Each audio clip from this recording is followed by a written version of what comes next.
तो हमारे साथ जुड़ रहे हैं क्रिसिल से अनुपम कोरा जी। अनुपम जी, बहुत-बहुत स्वागत है आपका हमारे इस शो पे। अनुपम जी क्रिसिल के प्रेसिडेंट ह्यूमन रिसोर्सेज हैं। अनुपम जी, आप हमारे दर्शकों को ये बताएँगे कि क्रिसिल जैसी संस्था में आप कितने लोगों को मैनेज करते हैं? और ये जो कोविड-19 पैंडेमिक अभी आया है, जिससे सारे कॉर्पोरेट्स अभी जूझ रहे हैं, किस तौर पे इसने क्रिसिल को इम्पैक्ट किया है? सबसे पहले मैं आपका भी शुक्रगुजार करूंगा पीयूष जी कि मुझसे आप बात कर रहे हैं, इसके लिए धन्यवाद। हम क्रिसिल में लगभग 3,500 एम्प्लॉयज हमारे पास हैं। इसमें लगभग 3,000 के आसपास इंडिया में हैं और बाकी 500 के ऊपर जो हैं वो बाकी मुल्कों में हैं, जिसमें अर्जेंटीना हो गया, चाइना हो गया, पोलैंड हो गया, यूएस, यूके हो जाते हैं एज लोकेशंस। बट इंडिया में 3,000 के आसपास है। और पिछले 15 महीने से जब से ये फर्स्ट फेज स्टार्ट हुआ था लॉकडाउन के साथ, जी। उस टाइम से ही, क्योंकि हमारा एक ऑपरेशन चाइना में भी है, हैंगजाओ में। चाइना में क्योंकि ये पहले इम्पैक्ट हुआ था, हमें थोड़ा टाइम मिल गया था कि चाइना में जो हमारी लर्निंग्स थी, क्योंकि हमें पहले वर्क फ्रॉम होम स्टार्ट करना पड़ा था चाइना में, उसका हमें थोड़ा फायदा हो गया था क्योंकि हम थोड़ा उस चीज को इंडिया में एंड बाकी लोकेशंस में भी उसकी थोड़े हम जानकारी हमें हो गई थी और हम टेस्ट कर पाए थे कि हमें जब अगर वर्क फ्रॉम होम करना पड़ता है, अगर लॉकडाउन होता है बाकी कंट्रीज में, तो हम उसको कैसे हैंडल करेंगे। एंड उसका ये भी एक तरीके से ये अच्छा रहा कि हम वो पूरे टेस्ट अपने पहले ही कर चुके थे एंड गवर्नमेंट के लॉकडाउन अनाउंस करने के 2 दिन पहले हम इंडिया में भी कंप्लीटली वर्क फ्रॉम होम पे स्विच ओवर कर चुके हैं। ओके। मीन्स पिछले साल जब पीएम ने अनाउंस किया था लॉकडाउन, तो उसके 2 दिन पहले से ही आप already work from home start कर दिए थे क्रिसिल जैसी संस्था में।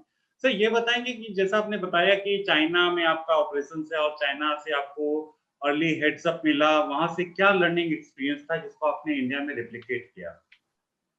एक तो यही था कि मतलब अगर पूरा ऑफिस बंद करना पड़ता है तो आईटी कनेक्टिविटी जो है रिमोट वर्किंग के लिए, राइट, जी। तो लोगों को अपने अगर घरों से काम करना पड़ता है तो उसके लिए क्या-क्या चीज़ें उनके घरों में अवेलेबल होने चाहिए फ्रॉम अ कनेक्टिविटी पर्सपेक्टिव। तो घर में वाईफ़ाई तो सबके होता है आज के दिन में, लेकिन वाईफ़ाई के अलावा एक जो हमारा जो काम है कंपनी का, जिस तरह के हम क्लाइंट्स के लिए हम एनालिटिक्स का काम करते हैं, उसमें क्लाइंट्स की भी कुछ रिक्वायरमेंट्स होती हैं कि इन्फॉर्मेशन सिक्योरिटी को अच्छे से कायम रखते हुए ये काम करना चाहिए। क्लाइंट्स को मनाना भी पड़ा हमें बिकॉज़ आज के दिन में जो क्लाइंट्स की जो एग्रीमेंट्स हैं हमारी, उसमें ये स्पष्ट तौर से नहीं मेंशन था कि वर्क फ्रॉम होम आप कर सकते हो। तो हमें वो भी हमें तैयारी करनी पड़ी, क्लाइंट्स को समझाना पड़ा। एक बात बहुत अच्छी थी कि क्लाइंट्स खुद क्योंकि वर्क फ्रॉम होम में जाने लगे थे, तो मतलब उसका हमें थोड़ा फ़ायदा हो गया था। कई कई सिचुएशंस हमारी ऐसी भी थी कि एम्प्लॉइज़ के पास लैपटॉप नहीं थे, तो डेस्कटॉप्स थे, तो हमें एम्प्लॉइज़ के डेस्कटॉप्स उनके घरों पे पहुँचाने पड़े। ओह! कई कई कई जो एम्प्लॉइज़ हैं जिनको थोड़ा प्रिंटिंग का भी काम करना पड़ता है क्योंकि कुछ रिसर्च पब्लिकेशंस जो हैं कई सॉफ्ट कॉपीज़ में नहीं जाते हैं, हार्ड कॉपीज़ में जाते हैं, या कुछ एग्रीमेंट्स जो होती हैं वो उनके लिए प्रिंटर्स की ज़रूरत पड़ती है, तो हमें उनके घरों में प्रिंटर्स भी पहुँचाने पड़े। और ज़ाहिर तौर पे क्योंकि चाइना में जब पूरा लॉकडाउन हुआ, जिस तरह से एनफोर्स हुआ, वो सब चीज़ों से भी काफ़ी हमें और जानकारी मिली थी कि जैसे सेफ डिस्टेंसिंग रखना पड़ेगा, लोगों को मास्क पहनना पड़ेंगे, हैंड सैनिटाइज़र्स की ज़रूरत पड़ेगी। तो इन सब चीज़ों की भी जानकारी की वजह से हम बाकी कंट्रीज़ में अपने एम्प्लॉइज़ को ये सब जानकारी पास ऑन कर पाए थे टाइम। सर, तो अभी आज के दिन में क्या completely CRISIL is like working from home या कुछ परसेंटेज ऑफ एम्प्लॉइज़ ऑफिस आते हैं? अगर वो है तो क्या परसेंटेज है? आज के दिन में मैं तो ये कहूँगा कि लास्ट ईयर मार्च 20th के बाद से 100% वर्क फ्रॉम होम है। यहाँ तक कि जो हमारे टेक्नोलॉजी सपोर्ट भी है, वो भी जो टेक्नोलॉजी इंजीनियर्स जो हमारे हैं, जहाँ तक हो सके वो घर से ही प्रोवाइड कर रहे हैं। वो उनको भी हम ऑफिस नहीं जाने देते हैं अनलेस एंड अनटिल कोई बहुत ही एक्सट्रीम सर्वर आउटेज हो जाता है, फॉर इंस्टेंस जिसके लिए उनको ज़रूरत पड़ती है, या नेटवर्क आउटेज हो जाता है, या स्विच राउटर्स में प्रॉब्लम आती है, खाली उन सिचुएशंस में हम उनको ऑफिस जाने की अनुमति देते हैं। जी, तो इतना वास्ट ऑपरेशन जो आपने मैनेज किया है, हमने देखा है कि काफ़ी दूसरे कॉर्पोरेट हाउसेस भी वर्क फ्रॉम होम कर रहे हैं। इसके बावजूद काफ़ी एम्प्लॉइज़ लोग कोविड से इम्पैक्ट हो गए हैं या इफ़ेक्ट हो गए हैं। तो आपके क्रिसिल में ऐसा क्या आँकड़ा है, कितने एम्प्लॉइज़ इफ़ेक्ट हुए या कोई कैज़ुअल्टी हुई या उसका आप कैसे टेक केयर कर रहे हैं? सो फर्स्ट फेज में अगर मेरे से पूछे आप, तो हमारी सिचुएशन काफी हद तक कंट्रोल में थी। जी, सिर्फ एक कलीग जो थे वो नहीं रहे थे फर्स्ट फेज में, लेकिन शायद थोड़े इन्फेक्शंस हुए थे, लेकिन क्योंकि हम वीकली बेसिस पे एम्प्लॉइज के साथ टाउन हॉल्स करते आए हैं, हुँ, उनको समझाते आए हैं कि घर से बाहर नहीं निकलना है, अपना ध्यान रखना है, अपने फैमिली के सारे सदस्यों का ध्यान रखना है।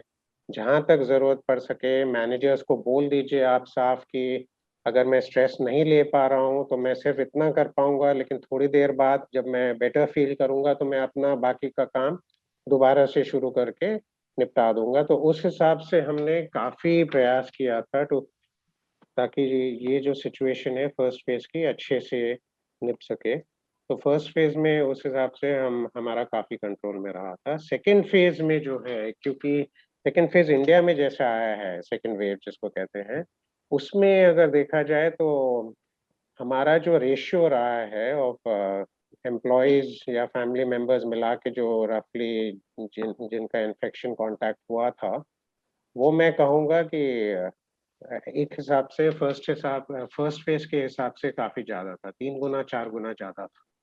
एंड इस फेज़ में अ, हमारे 4 एम्प्लॉइज़ अभी नहीं रहे हैं, क्योंकि हाँ, उन चारों के केस में हमने पूरी कोशिश की, उनको टाइम पे हॉस्पिटल भी मिल गया था, उनकी ट्रीटमेंट भी चल रही थी, लेकिन वो नहीं रहे। जी। एक ओवरऑल अगर मैं कहूँ तब भी हम लोगों का 3 से 4% of employee population second wave में, आज से 4 हफ्ते पहले जब पीक चल रहा था, उस टाइम पे 3 से 4% पॉपुलेशन हमारी कोविड से इम्पैक्टेड थी। Okay, so around 200 people would be impacted by COVID positive होंगे 3 या 500 में से। Employees and family member count put together रफली अबाउट एक टाइम पे 300 पहुंच गया था, पीक जी, पे आज से 3 हफ्ते पहले, जिसमें से एम्प्लॉई काउंट रहा होगा अराउंड 120 के आसपास। जी, ओके।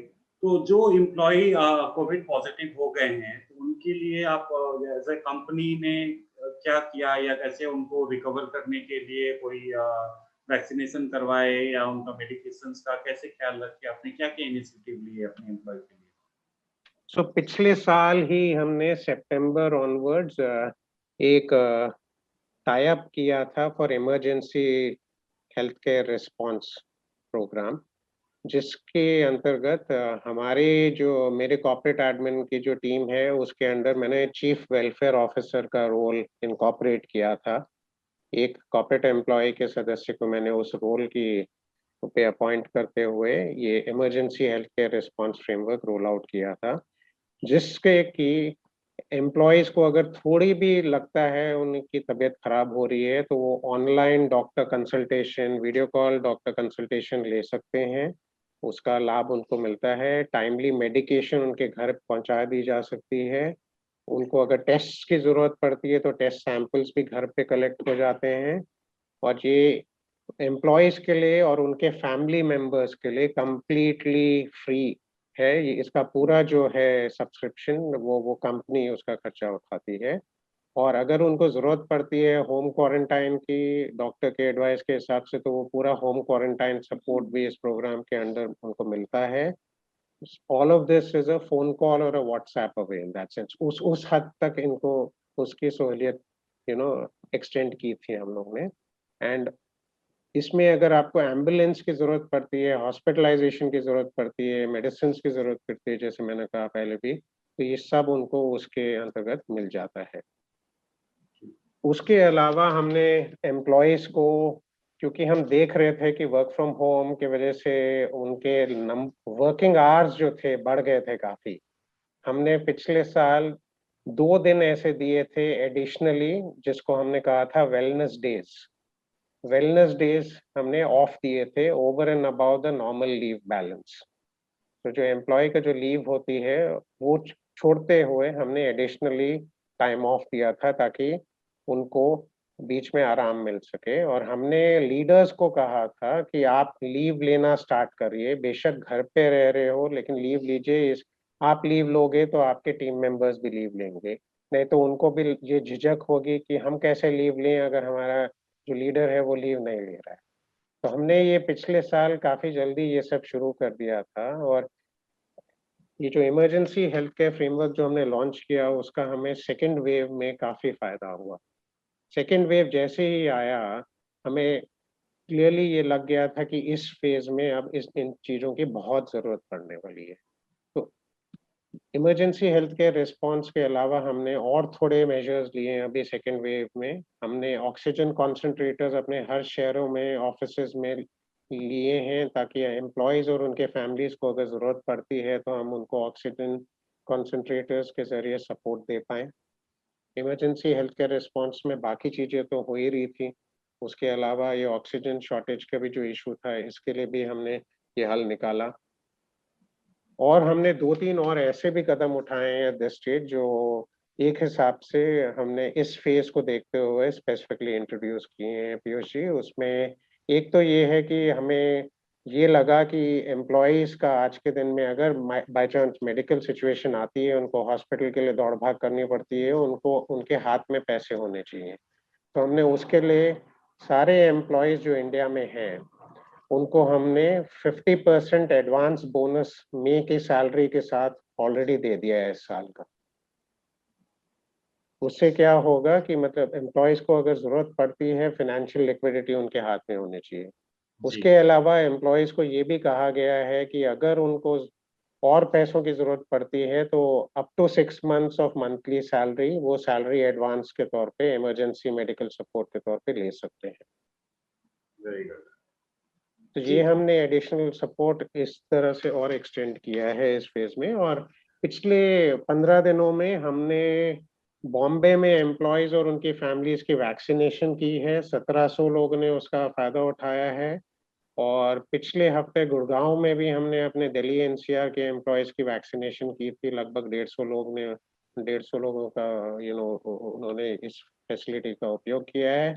आज हम जब बात कर रहे हैं, हमारे पुणे ऑफिस में और चेन्नई ऑफिस में हमारा वैक्सीनेशन प्रोग्राम चल रहा है। और हमारी कोशिश है कि आने वाले 10 दिनों में बैंगलोर, कोलकाता, अहमदाबाद शहरों में भी वैक्सीनेशन हम कंप्लीट कर देंगे एम्प्लॉयज के लिए। और हम एम्प्लॉयज के लिए कर रहे हैं, हम उनके फैमिली मेंबर्स के लिए भी कर रहे हैं। So out of total the 3000 employees आपने 1700 एम्प्लॉइज को ऑलरेडी करा दिया है और आने वाले 10 दिनों में आपके पूरे के पूरे एम्प्लॉइज इस वैक्सीनेशन ड्राइव से कवर हो जाएंगे। हाँ, सो जैसे कि मैंने कहा कि वो 1700 में एम्प्लॉयज भी थे, फैमिली मेंबर्स भी थे। अब गवर्नमेंट के तरफ से आपको जैसे ये जानकारी है कि ये वॉलेंट्री है, ये हम फोर्स नहीं कर सकते हैं। हम उन्हें एनकरेज कर सकते हैं, हम उनको फायदे इसके बता सकते हैं। आज के दिन में प्रोटेक्शन के तौर पे सिर्फ 2 या 3 चीजें हैं, उनमें से बिगेस्ट इज वैक्सीनेशन, राइट। उसके अलावा मास्क, सैनिटाइजेशन, सेफ डिस्टेंसिंग तो हम कर ही रहे हैं। ऑफिस हमने अभी भी बंद रखे हैं। ऑलरेडी एम्प्लॉयज को बता दिया गया है कि सितंबर 30 तक ऑफिस नहीं खोलेंगे हम इंडिया में। जरूरत पड़ी तो उसके भी बियॉन्ड हम एक्सटेंड करेंगे, क्योंकि अभी थर्ड वेव की ऑलरेडी बात हो रही है, तो हम बिल्कुल चांस नहीं लेंगे। और ये 1700 में मैं कहूँगा कि रफली अबाउट 1000 एम्प्लॉयज थे, बाकी फैमिली मेंबर्स थे। अगर मैं गुड़गांव का ले लूँ काउंट, पूना और चेन्नई में जहाँ आज के दिन में वैक्सीनेशन चल रहा है ऑलरेडी, मेरी उम्मीद है कि 3000 में से कम 1500 से 2000 एम्प्लॉयज जरूर आगे आएंगे और अपना वैक्सीनेशन हमारे थ्रू करवाएंगे। हमने इन एडिशन ये भी किया है पीयूष जी कि जो एम्प्लॉयज ऑलरेडी कर चुके थे या उनके पेरेंट्स का हो चुका था, हम उनका वैक्सीनेशन स्पेंड रीइंबर्स कर रहे हैं। ओके, तो वो भी कर रहे हैं। Sir what about the employees जो लोग नहीं रहे और who have been diseased by this deadly disease और वायरस, तो उनके लिए आप उनके फैमिली मेंबर्स के लिए कुछ कर रहे हैं आप लोग? हाँ जी, तो उनके लिए हमने 3 हफ्ते पहले ऑलरेडी हमारे एम्प्लॉय टाउन हॉल जो होता है उसमें हमने कम्युनिकेट किया था कि हम 1 साल की पूरी सैलरी देंगे। इन एडिशन उनको पीएफ ग्रेच्युटी मिलेगी, टर्म लाइफ कवर है कंपनी के तौर से जिसमें 3 टाइम्स फिक्स सैलरी मिलती है उनको। उसके अलावा जैसे मैंने कहा 1 साल की सैलरी हम एडिशनली दे रहे हैं। हम उनके बच्चों की पढ़ाई का खर्चा उठाएँगे अप टू क्लास 12th, उसका भी हमने कमिट किया है। हम जो एम्प्लॉइज़ के अगर स्पाउसेस हैं, पत्नी है, उनके लिए फाइनेंशियल एंड करियर काउंसलिंग करेंगे और हम उनकी प्लेसमेंट सपोर्ट भी कर रहे हैं। अगर हमारे यहीं उनकी जॉब लग सकती है तो वो करवाएँगे, नहीं तो हम उनकी पूरी प्लेसमेंट सपोर्ट करवाएँगे ताकि उनको उस चीज़ की चिंता ना हो और वो अपना मतलब लिविंग आराम से अपने बच्चों की पढ़ाई के साथ काट सकें। तो इसके लिए ये फैसिलिटीज अवेल करने के लिए all the employees came forward. Yes sir, so जैसे मैंने बताया कि 4 एम्प्लॉइज़ की सेकंड फेज़ में 4 एम्प्लॉइज़ नहीं रहे हैं, तो उ उनके फैमिलीज़ के साथ हम ऑलरेडी ये चीज़ें जो हैं हम उनको एक्सटेंड कर रहे हैं एंड वो इन चीज़ों का लाभ उठा रहे हैं। सो गोइंग फॉरवर्ड, जैसा कि आपने बताया कि अभी सेकेंड वेव खत्म नहीं हुआ है और ऑलरेडी थर्ड फेज की बात हो रही है, तो उसके लिए आपका क्या तैयारी है, क्या प्रिपेयर्डनेस है? एक तो मैं कहूँगा कि जो ऑक्सीजन कंसंट्रेटर्स है वो उसका स्टॉक हम एडेक्वेट मेजर्स में रख रहे हैं। ये फेज़ जो है सेकंड फेज़ इसने काफ़ी कुछ सिखा दिया है। राइट? तो उसमें ये ज़रूर सिखा दिया है कि बिल्कुल जल्दीबाज़ी नहीं करनी है ऑफ़िसेज़ खोलने के सोचने के बारे में। तो अब हम आज के दिन में अगर आप मेरे से पूछो तो हमारे लीडर्स और मैनेजर्स और ज़्यादा सुलझे हुए हैं इस बात को लेकर कि अब जल्दी से ऑफ़िस ना भी खुलेगा तो हमें अपना काम रिमोटली करना पड़ेगा और हमें अपने टीम्स को मोटिवेटेड रखना पड़ेगा कि हम ऐसे ही काम चलाएँगे अपना और काम अच्छे से करेंगे। और दूसरा मैं ये कहूँगा कि इस फ़ेज़ में क्योंकि वैक्सिनेशन भी हो चुका है, हमारी कोशिश होगी कि second round of vaccination camps भी विदिन 12 वीक्स जैसे गवर्नमेंट की रिक्वायरमेंट है, वो भी कंप्लीट कर लेंगे, तो उससे एटलीस्ट ये होगा कि इम्यूनिटी लेवल्स एम्प्लॉइज़ का और उनके फैमिली मेंबर्स का अगर बढ़ जाएगा, तो थर्ड फ़ेज़ डील करने का उनमें जो है ओवरऑल इम्यूनिटी लेवल्स ज़्यादा हो जाएँगे, तो होपफुली थर्ड फेज़ इतना ट्राइंग नहीं होगा। इन एडिशन हम हॉस्पिटल्स के साथ भी कॉन्टैक्ट में हैं। हम इंस्टीट्यूशनल क्वारंटाइन अरेंजमेंट्स भी जो हैं, उसके लिए भी हॉस्पिटल से बात कर चुके हैं क्योंकि उन सब चीज़ों की अगर ज़रूरत पड़ती है, तो वो भी हम एक हिसाब से क्विकली हम अरेंज कर पाएँ। सर देखा जाए तो सेकेंड वेव से हमने काफ़ी कुछ सीखा तो ज़रूर है, लेकिन ओवरऑल वर्क कल्चर जो चेंज हो गया, अभी हम लोग सब रिमोटली काम कर रहे हैं, इससे प्रोडक्टिविटी पे कोई असर देखा जा रहा है? तो मैं ये कहूँगा पीक ऑफ सेकंड फेज़ में एक हिसाब से हमारा हेल्थ रिलेटेड एब्सेंटिज़्म कुछ-कुछ टीम्स में ऑलमोस्ट 15% तक इम्पैक्ट हो गया था। तो उस फ़ेज़ ने हमें काफ़ी कुछ सिखाया है कि अगर इस तरह का फ़ेज़ आता है तो हम कैसे मैनेज करेंगे। तो वो प्रोडक्टिविटी के लिए काफ़ी लर्निंग्स रही हैं इस फ़ेज़ की और आज के दिन में अगर आप मेरे से पूछे तो हम बहुत बेटर प्रिपेयर्ड हैं कि इस तरह की नौबत अगर दोबारा आए तो हम कैसे हैंडल करेंगे और कैसे इंश्योर करेंगे कि प्रोडक्टिविटी बियॉन्ड द पॉइंट सफ़र ना हो। तो हमने कुछ-कुछ एरियाज़ में फॉर इंस्टेंस ऑलरेडी थोड़ा बफर हायरिंग कर ली थी, लोगों को मूव किया था अक्रॉस टीम्स ताकि हम इस तरह की सिचुएशन को मैनेज करने में बेटर वे से हैंडल कर सकें। तो ओवरऑल हम देखें तो वैक्सीन का सीन जैसा अभी हमारे देश में चल रहा है, काफ़ी किल्लत है, वैक्सीन मिलने में काफ़ी डिफ़िकल्टी हो रही है आम आदमी को। तो ये वैक्सीन आप कैसे प्रोक्योर कर रहे हो और कौन-सा वैक्सीन अपने एम्प्लॉइज़ को लगवा रहे हो? इसके साथ कोई कॉर्पोरेट टाई अप है आपका? How you are procuring it?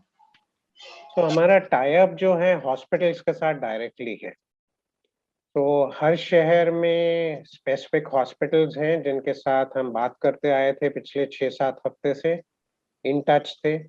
क्योंकि हमने फार्मा कंपनी से भी ट्राई किया कॉन्टैक्ट एस्टैब्लिश करना बट उन्होंने हमें साफ कह दिया था कि अगर आप हॉस्पिटल से ही बात करोगे तो वो आपके लिए ठीक रहेगा। तो फिर हमने बहुत जल्दी हॉस्पिटल से बात करनी स्टार्ट कर दी थी। वैक्सीन जो हम लगा रहे हैं आज के दिन में, ज्यादातर कोविशील्ड लगी है एंड दिल्ली एनसीआर में पिछले सैटरडे को कोवैक्सीन लगी। तो अब कुछ एम्प्लॉयज हैं बाकी शहरों में भी जो कह रहे हैं कि हमें सेकेंड डोज कोवैक्सीन का चाहिए होगा, तो वो हम ये जो हमारे हॉस्पिटल टाई अप्स हैं उनके थ्रू हम वर्कआउट कर रहे हैं ताकि एम्प्लॉयज को अगर कोवैक्सीन की सेकेंड डोज की जरूरत पड़ती है तो वो हम अरेंज कर सकें। तो ये जो फैसिलिटी आप एक्सटेंड कर रहे हैं for the employees and their families, सबके लिए ये है। And are you charging them और is it free of cost? We are not charging them. ये उनके लिए एक सुविधा है। ये हमारा एक उनके तरफ ये वेलफेयर मेजर है कि हम उनकी इम्यूनिटी, उनकी हेल्थ के लिए हमें उनकी चिंता है और उसके लिए हम ये प्रयास कर रहे हैं। So besides employee, आप लोग कुछ कम्युनिटी के लिए भी ओवरऑल कुछ कर रहे हैं कोविड रिलेटेड मेजर्स में? हाँ जी, तो हमने जब ये ऑक्सीजन शॉर्टेज के जो इशू हुआ था आज से 1.5-2 महीने पहले, उस टाइम पे हमने जो हमारी क्रिसिल फाउंडेशन है, जो हमारी कॉर्पोरेट सोशल रिस्पॉन्सिबिलिटी एजेंडा देखती है, उनका जो टाई अप है एक्ट फाउंडेशन एंड और कुछ एंटिटीज जो एनजीओज हैं उनके साथ, उनके थ्रू हमने उनकी फंडिंग की है टू इंश्योर दैट आज के दिन में मेरे ख्याल से उनके already more than 200 oxygen concentrators have been passed on तो मतलब अलग अलग हॉस्पिटल्स में अक्रॉस द कंट्री, छोटे शहरों में भी जहाँ पे इन सब चीज़ों की सुविधाएं आज के दिन में कम है, उतनी आसानी से उपलब्ध नहीं है, उन हॉस्पिटल्स में oxygen concentrators and medical supplies के लिए हम लोगों ने ऑलरेडी पिछले 6 हफ्ते से इसको हमने इंटरनली भी फंड रेजिंग की थी, एम्प्लॉयज के थ्रू भी कॉन्ट्रीब्यूशन एम्प्लॉयज ने किए थे, कंपनी ने, क्रिसिल फाउंडेशन ने मैचिंग कॉन्ट्रीब्यूशन दिया है इस बारे में and close to 200 oxygen concentrators already deploy हो गए हैं और हमारा टारगेट है कि ये नंबर आने वाले अगले 2-3 हफ्ते में और बढ़े आएगा, क्योंकि हमारी जो टोटल इसमें है टारगेट हम देख रहे हैं कि जहां तक हो सके हम कम्युनिटी को भी सपोर्ट करेंगे उनके साथ। जी, जैसा आपने बताया कि आपने इंडिया में तो 3000 एम्प्लॉइज का टेक केयर किया है during this COVID time. Overseas employees के लिए आपने क्या किया और कैसे किया एंड हाउ इजी और difficult it was to help them during this COVID times? Work from home तो हमने सबके लिए किया था, पिछले साल ही कर दिया था। अर्जेंटीना में जहाँ पे सिचुएशन इंडिया के जैसे ही है in terms of second wave, वहाँ पे भी हमारा एक emergency health care response provider programme है, तो वहाँ के एम्प्लॉयज के लिए भी सिमिलर तरीके से वहाँ पे उनकी देखभाल की जा रही है। इन एडिशन वहाँ पे भी गवर्नमेंट की तरफ से वैक्सीनेशन ड्राइव है, लेकिन हमने ऑलरेडी बोल के रखा है कि अगर जरूरत पड़ती है तो हम खुद सपोर्ट करेंगे उसको। गवर्नमेंट आज के दिन में वहाँ पे रेगुलेट कर रही है, वहाँ पे कोई प्राइवेट एंटिटी डायरेक्टली वैक्सीनेशन नहीं कर सकती। यूएस, यूके में भी और पोलैंड में भी गवर्नमेंट की तरफ से ही वैक्सीनेशन प्रोग्राम रन हो रहा है, उसमें कंपनी स्पेसिफिकली कुछ नहीं कर सकते हैं क्योंकि उनका बहुत well evolved health care system है, उसके अंतर्गत वो उनकी वैक्सीनेशन हो रही है और हम यही ट्रैक रख रहे हैं, एम्प्लॉयज से पूछ रहे हैं फ्रॉम टाइम टू टाइम कि कितने एम्प्लॉयज की हो गई है वैक्सीनेशन, कितनों की बाकी है एंड वर्क फ्रॉम होम उनका हम कंटिन्यू कर। जी, अनुपम जी, हमसे जुड़ने के लिए बहुत बहुत धन्यवाद और इस विषय को लेके हम आपके पास फिर आते रहेंगे। Thank you very much sir. Thank you Piyush. My pleasure sir. ABP news आपको रखे आगे।